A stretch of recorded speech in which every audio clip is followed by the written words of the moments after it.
My name is Shelley Bortolotto, and today I'm going to share my story about coming off pramipexole. This was something that it is difficult for people to do, and I want to, as I was going through it, I was thinking, when I get through it, I'm going to share my story because there was so much stuff I found that was not valuable online, that was brand new to me.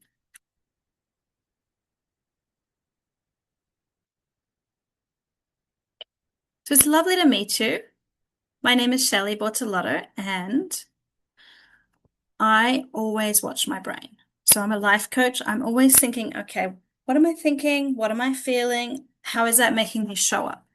And because of this, the whole time I was coming off pramipexole and tapering off it, I was kind of analyzing, okay, what's going on here? And always thinking, what would I want to tell somebody else? What's my experience? So I did, in fact, come off successfully in 2025, and I didn't go through DAWS, Dopamine Agonist Withdrawal Syndrome. So that was great. But it took me nearly a year, and I wanted to share my story. So welcome, everybody. Thank you for coming. It's most appreciated that you're here. Today, I want to go through a couple of different things. I'm going to tell you the facts of what was happening when I decided to start tapering. And I've split it into 3 stages. So there's tapering, adjusting, and then there's momentum. We'll do some Q&A because I'm sure you'll have some questions at the end. And then we're just going to go over what's next. And I will ask for some testimonials and feedback because I want people to know my story and to hear what's valuable from it. So the facts is that I started with well-managed restless leg syndrome. I wasn't having any active symptoms. I had high iron levels. And I think this was because when I started, I hadn't experienced augmentation, and my RSL had started when my daughter was young, and I was taking a specific anti-anxiety medication, and it's called mirtazapine. And I think that one was what triggered it in combination with having a high iron, or in combination with having low iron levels, because I was still recovering from the birth. So I started in May 2017, and I was taking it for about 8 years. I was started with a half tablet of the little white ones, that's 0.125. And then by the end of it, I was taking 0.25 milligrams. And it wasn't because I augmented. I wasn't starting to feel like the symptoms were coming on worse. I just messed up a prescription, and they wrote on the prescription that I was to take a whole tablet a day. At one point, I was just like, oh, I meant to be taking a whole tablet, and I wasn't paying attention to it. So, but I did notice towards the end of those 8 years that I was overeating, I was watching TV, I was playing computer games, and importantly, I wasn't connecting with people. I kept trying to hide away from having emotions and having that connection. And I think this started right around when I switched from half a tablet to a full tablet. So I think I was okay for a number of years being fine on it. And then when I went up, it got a lot worse. And I noticed those kind of compulsive symptoms that can happen that's very common, but not talked about with pramipexole. So I began tapering on April the 3rd in 2025, and I stopped tapering on November 12th. It's when I stopped taking the tablets. That was about 7 months, so it was a slow taper. And I'm going to walk you through how I did that. But then it was also about 4 months after that time that my brain was still recovering from not having the tablet, the pramipexole, but it was recovering from having to create its own dopamine. And this is a good point for me to say that I do not have a medical background. I am not a doctor. This is not intended as medical advice. It's my story, and you might take parts from my story and create it as part of your story. And that's what I want. I want you to say, oh, Shelley tried that. I could try it too. Not Shelley is telling me what to do, or Shelley recommended that, but the doctors didn't. Just to be very, very clear, I'm not a doctor. This is not medical advice. Please consult a qualified doctor that's really good at RLS. Not all of them are. So tapering was the first part. Now, I used what I call the slow drop method. So I went from a full tablet down to 3/4, and I decided to stop and stay there while I went through that initial period of like my brain being like, oh, I'm not getting a full tablet. What's going on? Why am I so tired? Why I've got these headaches? Why am I waking up at night? To actually being like comfortable, quote unquote, sleeping again. I'm going to put sleeping in inverted commas because it was never great sleep for a number of reasons. And then once I got to comfortable at 3/4, plus a few extra weeks, then I dropped to a quarter to half a tablet. And it took longer then to get comfortable at that half tablet, plus a few more weeks. And then I dropped to a quarter. And then when I was at a quarter, I tried to go to 0, but it didn't work. So I had to go to an eighth. And I'll talk about that in a minute. But the symptoms I had while tapering was I was tired, I had headaches, I had digestion and gas trouble. So I had to get up in the night to use the bathroom to pass gas. And then like it wasn't coming out and it was difficult and it was painful. And I took tablets and I had a lot of kind of back and forth from the bedroom and the bathroom. Luckily, my husband is a somewhat heavy sleeper, so I tried not to disturb him. But there was a lot of kind of, are you okay? And I just had to keep reassuring them it's just my body. It's nothing to be worried about. Like I'm not puking in the bathroom or anything. I'm just struggling to digest my body. And I also experienced this sensation when I woke up in the night was I would kind of wake up out of a deeper sleep, but I would wake up with this sense of homesickness or anxiety that was just like, I just felt something was missing. You know that feeling you get when you just want a hug, but then you get the hug and the hug doesn't work. It doesn't fill the void or the need. And I also had headaches. And I've actually got a sticky note that I wrote when I was trying to explain it to my doctor. About halfway through, I said, this is what happens. I get a headache, I get flushing, that's that hot face.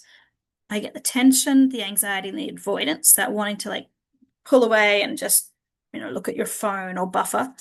I get nausea, I feel tired, and then I get a smashing headache. And that would happen 3 or 4 times a day, both at night and during the day. And it was just my body not feeling like it had enough of the pramipexole in it, and it was struggling.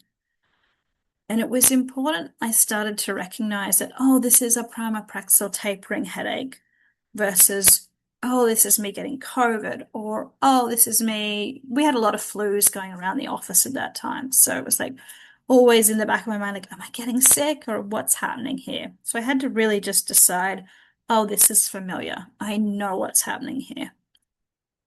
And I did have a lot of hot flushes and temperature regulation. So the halfway point when I was at half a tablet, we went on vacation and it was hot. And we were in this little cabin here in the picture. And I was at the point where I was having so much heat in my face that it felt like there was lava under my skin. And I also discovered that one of the things that was giving me trouble with digestion was alcohol. So we're on vacation, I was having a drink. And you'll see in the background, there's one double bed and 2 bunk beds. And it got so bad that my husband actually just said, look, I'll sleep in a bunk bed. Our daughter can sleep in a bunk bed, and you just take the double bed and just do your best to stretch out and rest. And that was necessary. And I even kind of worked through that. But there was a lot of cooperation from my family, thankfully, around, changing sleeping locations. And that really helped. Being able to move when I was at home from my bedroom to the couch. The couch is in the lounge room. We don't usually have the heater on in there, so it was cooler. So I was able to move from a warmer environment, just because my husband is an absolute furnace, to a cooler environment. And then I was able to cool down and sleep. There were lots of cold showers in the night over the summer. And it just felt more calming to sleep with no one else around me. I think it was just that my body didn't need to deal with other people's breathing. It was like my regulation of my nervous system was really struggling to keep up. I was lucky in that some of the days I'm at home coaching and some of the days I'm at work in an office.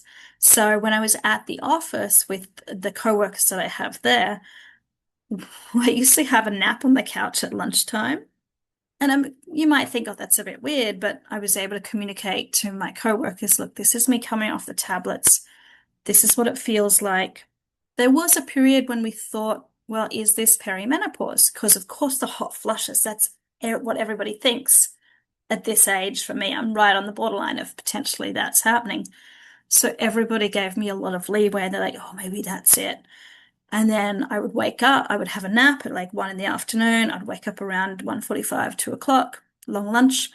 And then I would get back into the work I was doing. I do accounting work for month end a couple of days a week. So I knew what I was doing. And I knew because I'd done it every month that it wasn't me not knowing how to do the work. It was me just thinking, oh, I haven't slept well enough. My brain was like literally struggling to do the basics. And I'm like, oh, this is just my brain because it's tapering. And I was able to recognize those familiar urges. So the urge in the afternoon, particularly if I'd had a rougher night's sleep, to do some emotional eating. Like I'd had lunch after that, maybe I hadn't napped. I didn't nap every day. But I was like, oh, I just crave chocolate. I just crave candy. I'm like, oh, this isn't hunger. This is trying to pump the body full of sugar to handle the dampening that it feels because it's struggling with the tapering. And that was helpful because I was like, oh, it's not me, just being lazy or just being fat or just overeating. This is my brain wanting to do that. And about halfway through, when I was at kind of about a half a tablet, that actually slowed down. That's important for people to hear. All the urges that I had pre-tapering when I was on a full dose, overeating, over TVing, over computer gaming, over reading, started to decrease. I was more able to say, no, no, I'm going to do this other thing. I was more able to just allow the urge but not give into it rather than do the thing. Now, of course, one of the urges was to Dr. Google. Like, why am I feeling so awful? And I spent a lot of time just whinging at ChatGPT and saying, like, why is this still going? When will it be done? What can I expect at this week? And to be honest, ChatGPT wasn't very helpful, wasn't very accurate, and was kind of critical of me. I have since switched to cloud for sure. So it was really up to me to keep myself encouraged. And that's what helped a lot, was thinking thoughts like, this is working. I can do this. This counts. This is making an impact on my health. I knew if I could just get off the pramipexole that I would be able to stop the overeating predominantly. And one of the things, obviously, it came with under exercising. So I'd be stop the overeating, get out and get my steps more, be more connected to my family. There were so many good things that would happen on the other side. I just knew I needed to get through it. And because I wasn't having restless leg symptoms, it was like I was saying, look, I don't need these tablets anymore. I want to be off them. And right at the start, just before I started tapering, I even did some energy healing with an energy worker, which sounds a little bit woo, that's fine, but it was very helpful. She was able to kind of look inside my body and reassure my body and myself that my legs were fine. She did some healing and that I was ready, that my body was saying it was ready to be off the tablets. And I actually came off 2 tablets. So I came off another one that was for my digestive system and this pramipexole one.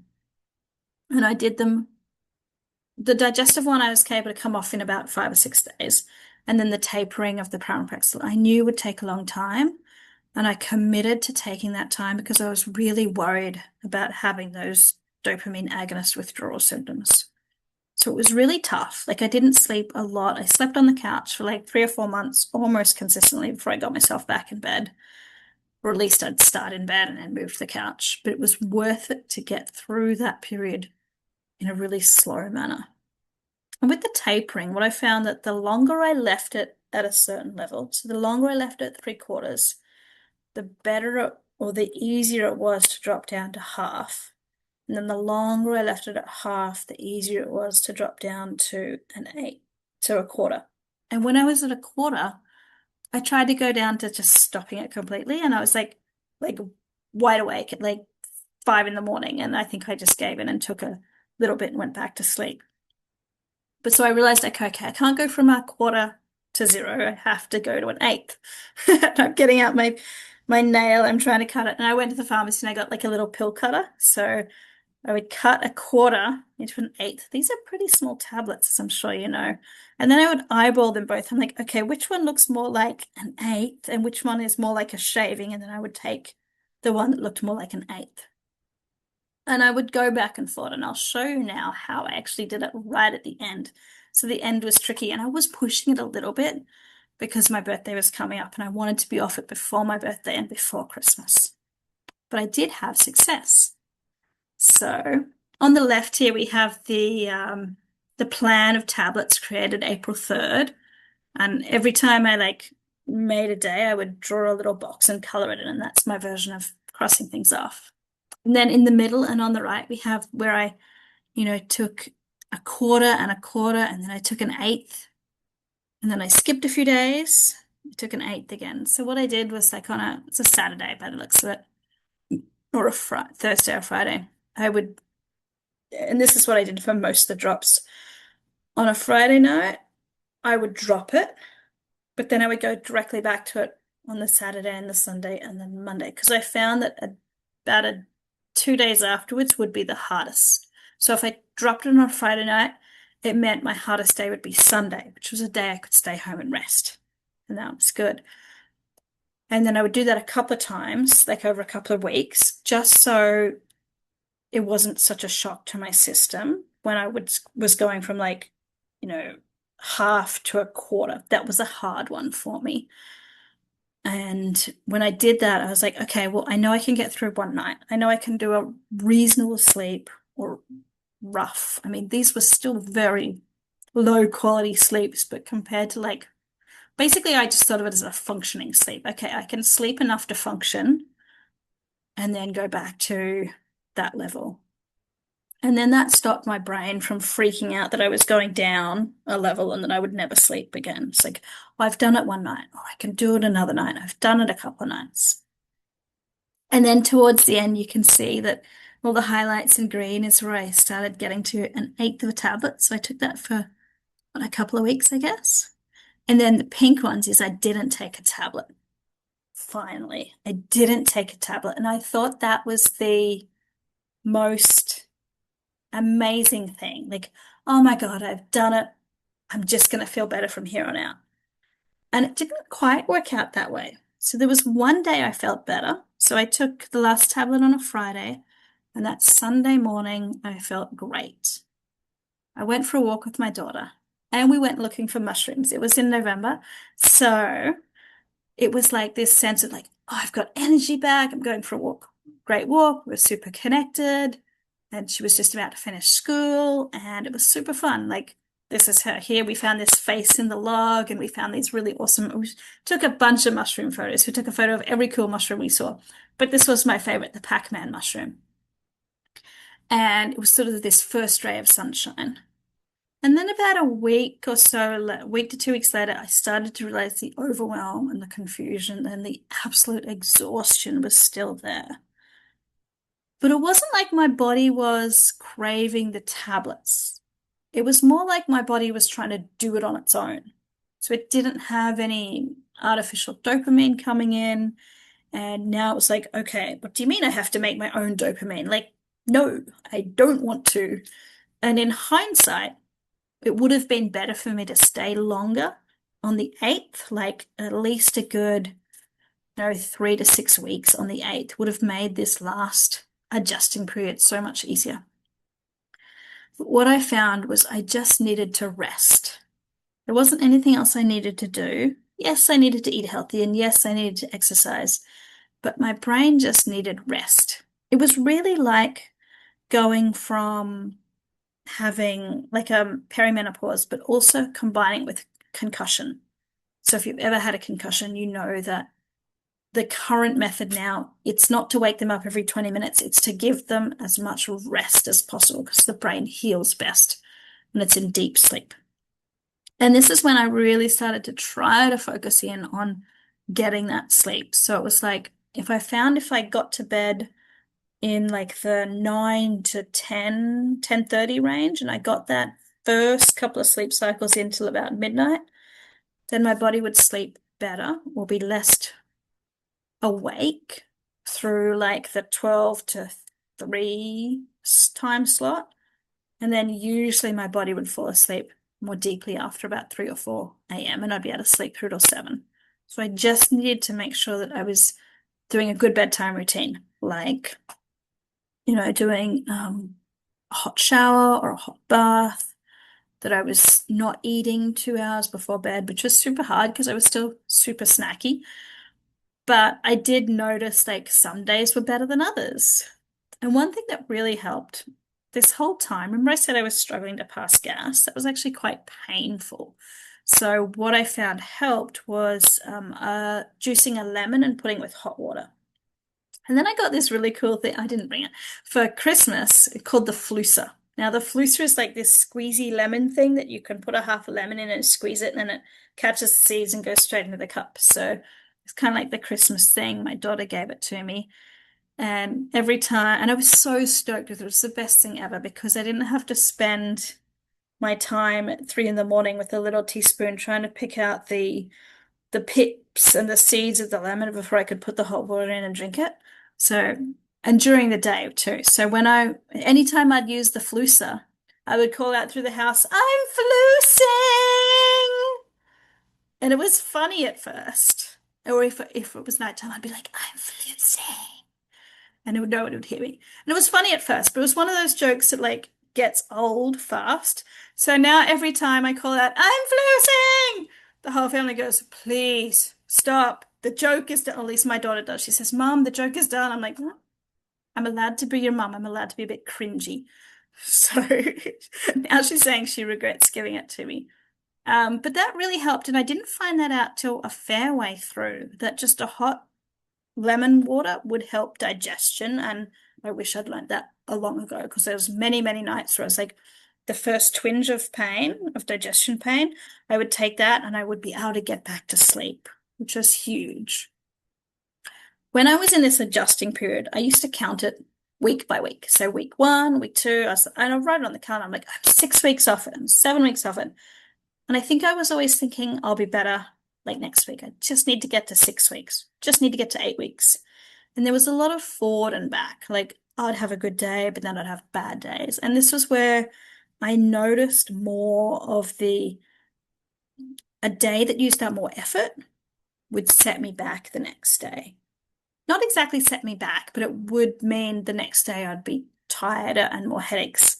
And it was both physical and emotional. So physically, if I went for a big walk, I would be tired the next day. Or if I did really, really tough mental work, I would be tired the next day. Or if I combined the two, for sure I was going to be tired. So that's why I said it felt a lot like concussion. It's like any mental effort, and it was like the brain ran out of juice. Any overly physical effort, and the brain just ran out of juice, almost like oil and lubricants. One thing that really helped during this time was taking high dose omega-3s, and like twice or 2.5 times the recommended amount. And it was like I was putting oil back in my brain. And then I started to see this tiny progress. Like, oh, I'd wake up in the morning and I'd be energetic for a few hours. And I would think of it as like productive, or I was having a strong day. And I'd be like, oh, this is good. But then I'd go back and have 3 really rough days. And on these rough days, I was just choosing the bare minimum. What is the bare minimum I can do to get through? Who do I need to talk to? What do I need to do? And it felt like everything was hard. It was like, okay, I need to pack my daughter's lunch, and that was hard. And it was like, okay, I need to pack my own lunch, and that was hard. And it was just like everything felt like a big task, as if you were coming out of depression or anxiety, where everything small that would normally feel small in our day feels big. And you can see here one of my pictures is making a jigsaw, and a jigsaw like that would normally take me, I might work on it for a few days and get it done, but this one sat on our table here for over 3 weeks just because I didn't have enough energy. And I would sit down at night to put a few pieces in, and my brain would start saying, go to bed, you're tired. And I would go to bed versus staying up, having that energy to stay up. But it gradually, like week by week, started to get better. Week 10, I went out to a networking event with some new friends, and it was tough on the brain. I was sitting there trying to like engage with different people and socially think, okay, what's the best social response? And remember all this new information that was coming at me. And it was fun. And then at the end of the evening, I came home and I had a headache. And it was that kind of my brain is tired headache. I could recognize them by now. And I couldn't read books. I couldn't pick up a novel and read it and remember all the characters and like just read a book. I would like forget what was happening.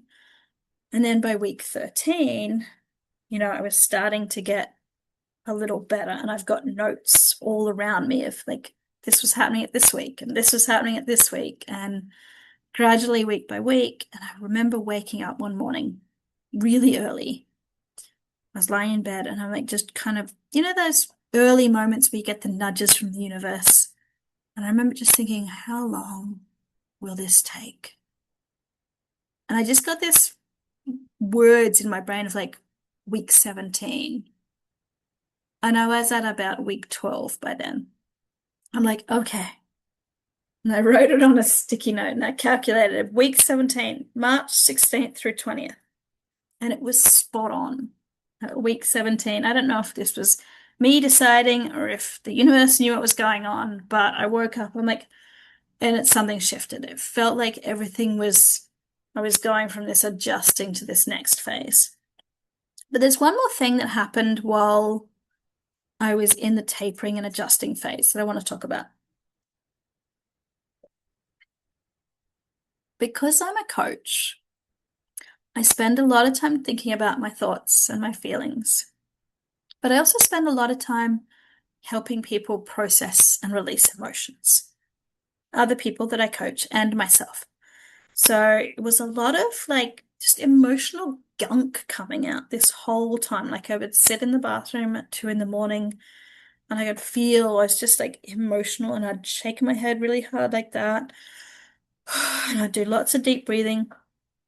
For what works, it's in through your nose and out through your mouth.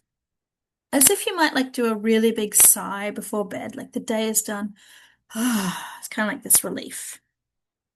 And I wasn't crying, I wasn't yelling or being angry, I wasn't processing anything like that. I wasn't in grief. It was more just I was processing a lot of fear out of my body. And I don't know particularly what that fear was attached to. I have a couple of examples. I'm like, oh, that was clearly that piece. But it was more general than that. It was like the whole time I've been on these tablets, maybe I just wasn't processing emotions out of my body and they were all kind of like stuck up here a little. And then it was just lots of deep breathing in and out. And I would deep breathe for maybe half an hour in the nighttime. And then I would go back and I would feel more calm.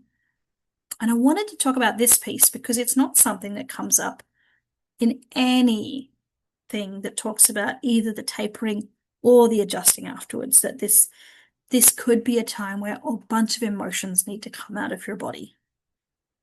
And it felt good. Like it felt like I wasn't scared. Like I knew I was processing fear out of my body. And in some cases sadness, but I didn't feel scared or sad. It was more like I was relieved. There was just relief. This was all coming out. And then I felt a lot calmer, as if like, that awful feeling you get when you're about to puke. And then you puke and it feels gross when you're puking. But then afterwards, you just feel like your stomach gets settled again. Usually, unless you're about to do multiple pukes, but like when it's just a once off. It was kind of like that feeling. Like I felt just emotionally chill.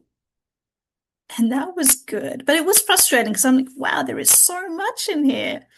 And that thought actually really helped me. Like, wow, this is so taking so long to adjust. There's so much.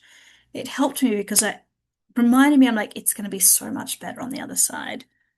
Like this is getting me somewhere really important. Going back to that old thought of like, this is making an impact. This is helping.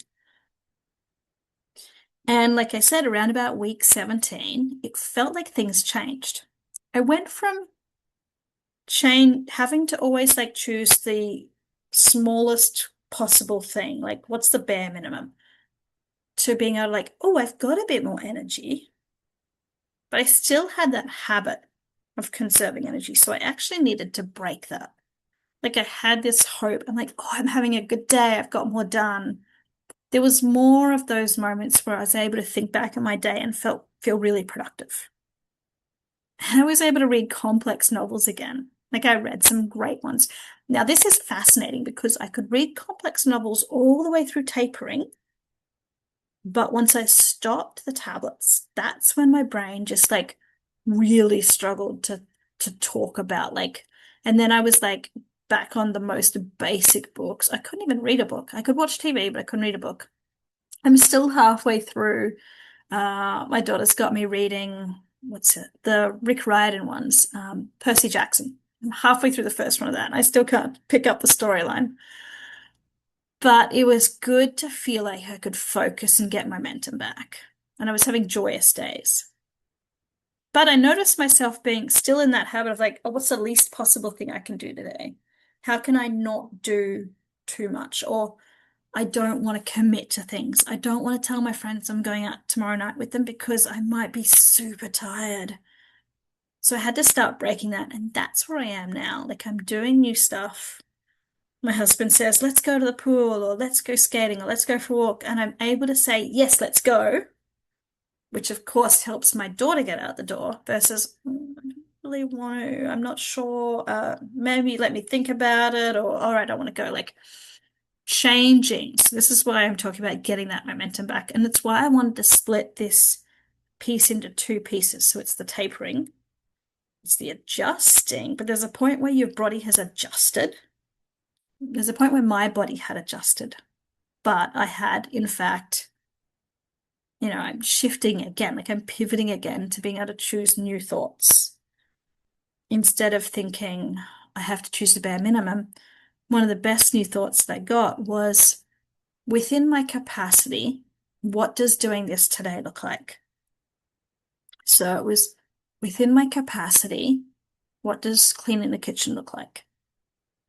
And when I was in early adjusting, it might be as simple as I can put 3 or 4 things in the dishwasher. And that was literally the level I was at. I'm like, I was moving slow. It felt like I was coming out of a concussion. It felt like I was tired and low energy. And now, like within my capacity, what does cleaning the kitchen look like?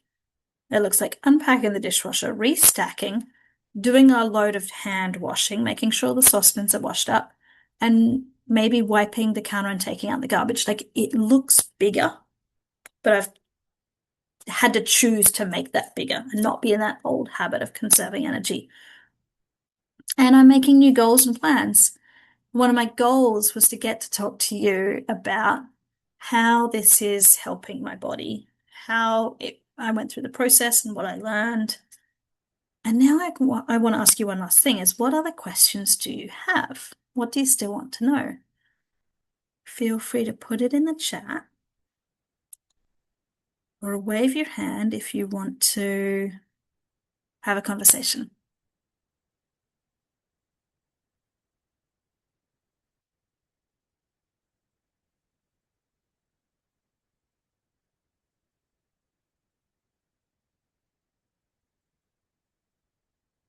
One of the things that people have asked me throughout this is, how I actually did it and or what advice I would give. And I've been on lots of Reddit posts about like how to help people with it.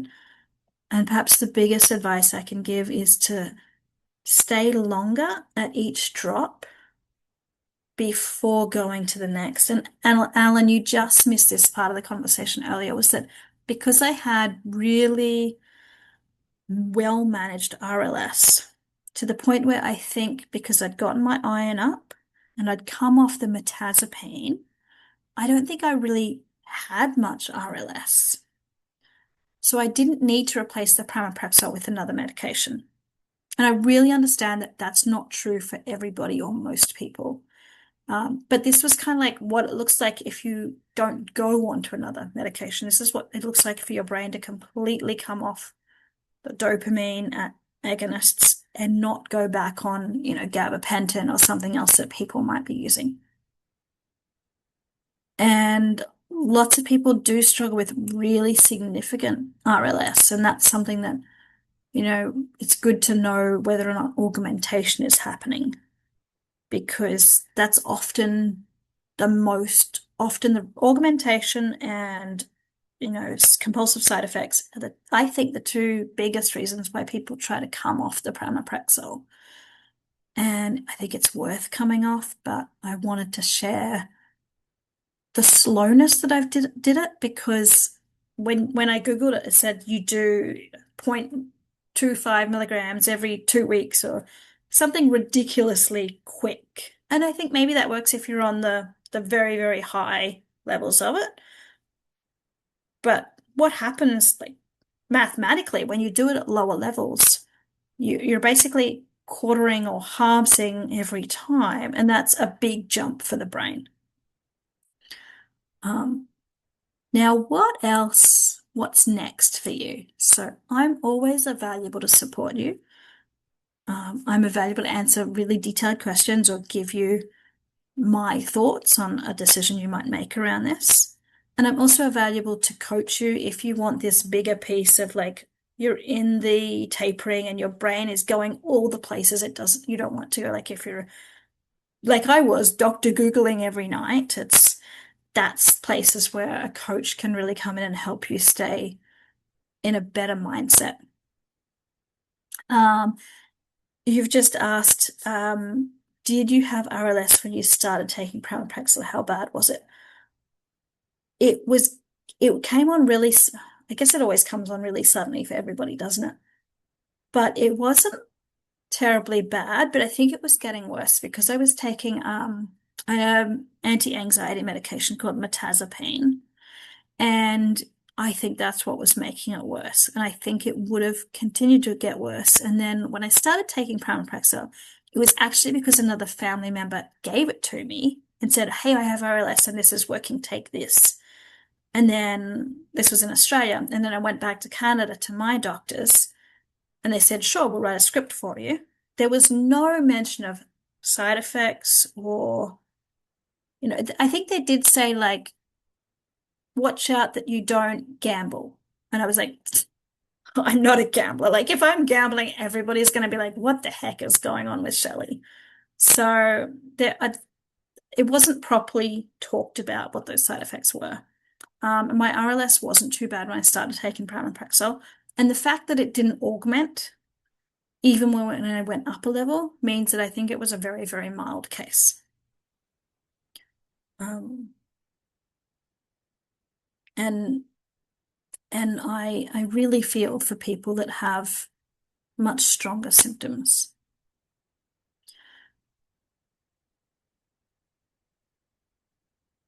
I do have a website. You can visit me at shelleybortolotto.com. It speaks about my coaching. I coach women, typically women, but really everybody on that insecurity and doubt and lack of confidence. And I help women and men get more confident and more capable. You can reach me at coach@shelleybortolotto.com, COACH at Shelley, SHELLY, Borto, BORTOLOTTO.com, shelleybortolotto.com. It's a little bit tricky, but thank you so much for your time. If you have any feedback or